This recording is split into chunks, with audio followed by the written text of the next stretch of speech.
Frankfurt's first lesbian and gay pride festival. Do you have a ring? Yes, we do. Where is it? It's right here.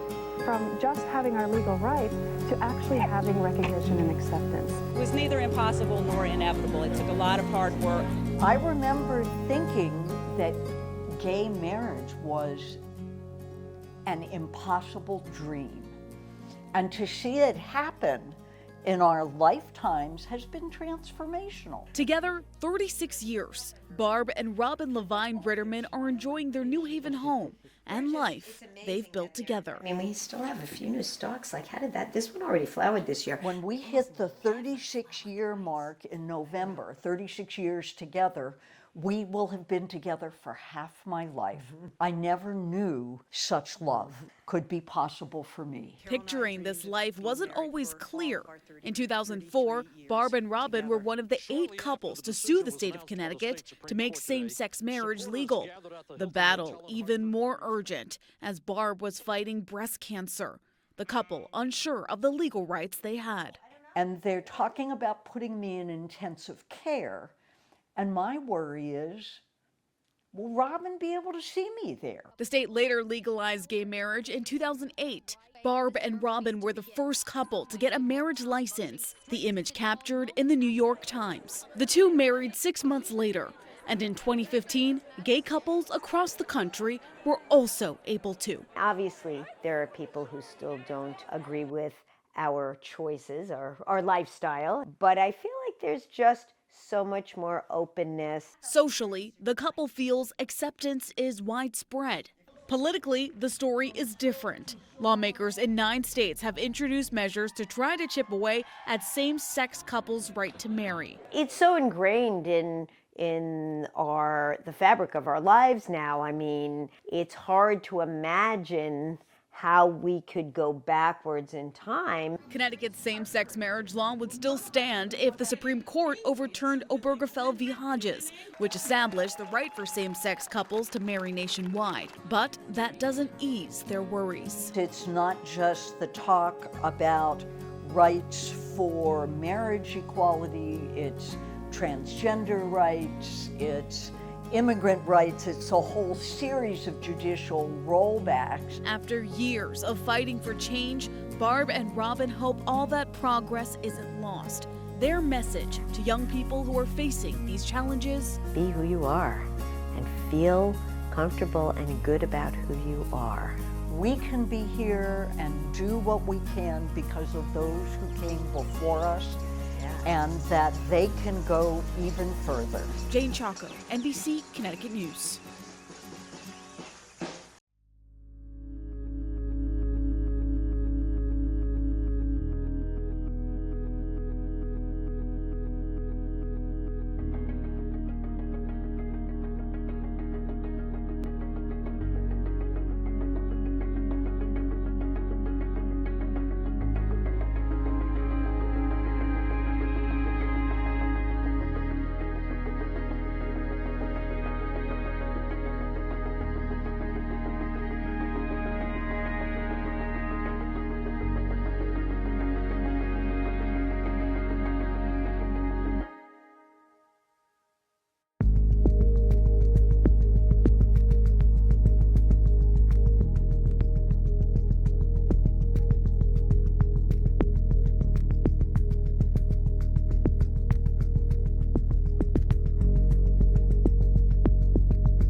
It's been hard, I think, more for myself than for her, especially if I'm, if I'm not having a great day, if I'm going through something. That financial burden again, knowing that I have to figure out how to make sure my son's going to get a healthy lunch every day. And I've always loved playing like dress up. Just put anything on me, I'll wear it, I'll walk out. It's so valuable to see other people doing something that maybe some people are afraid of, because I know that embracing your culture is definitely difficult. Patriots in a way that you don't learn in school. You only learn it by living patriotism. For our community to learn something that maybe they hadn't reflected on before, and now they will and understand.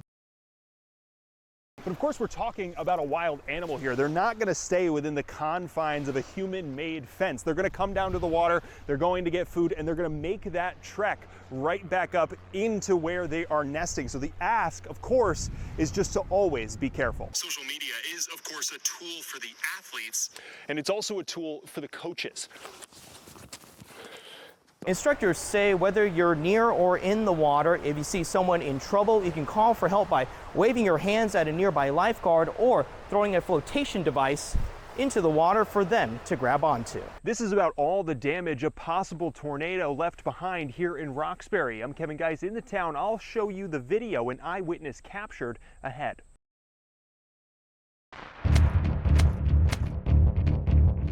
Immigration attorneys talk to people in Hartford about their rights if ICE agents show up at their door.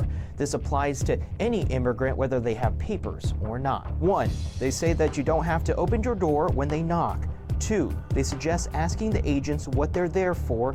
3, the ACLU says if agents ask to enter, ask them for a warrant signed by a judge and see it through a window or slipped under the door. If they don't have one, you can refuse entry. You can find the latest news on federal immigration action on our website or social media platforms.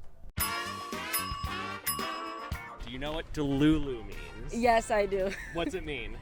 Kind of shortening of delusional. Delulu. Oh yeah, Delululand. That's what I'm living in currently. Delulu, yeah, that's slang for delusional. Tradwife. No, I did not know that. Have you heard of the term tradwife? No, what the heck? Tradwife? No, not a clue. It's a woman who stays at home, cleans, cooks, and have babies. Got added to the dictionary. Broligarchy. Oh, definitely not. Do you know what the word broligarchy means? No. You take a guess? Broligarchy. The law of the bros. Okay, so a broligarchy is a blend of bro and oligarchy, means a small group of men, especially men owning involved in technology businesses, who are extremely rich and powerful and have political influence. Do you think that's accurate? Sounds about right. A former teacher is trying to raise awareness about school lunch debt in Connecticut by starting a GoFundMe. She says by raising money, she hopes to create more awareness about this particular issue. The School Nutrition Association of Connecticut says by the end of this year, that debt could balloon up to $1 million. The teacher says she hopes to raise at least $5,000 to tackle the debt. Perform the way that we are looking to see them perform. She's trying to spread awareness and raise money through a GoFundMe campaign to pay off some student lunch debt in Connecticut. It is not a selective issue. It is not isolated. So far this year, and approaching $1 million by the end of the school year. Around $400 million for a base distribution increase, which would be around $20 more a month for the average customer. That would be a permanent cost. Then there's storm recovery costs, which could show up on your bill for 6 years and be around $7.50 a month, plus an investment in smart meters that might go as high as $8.29 a month, and you would be paying it for 5 years.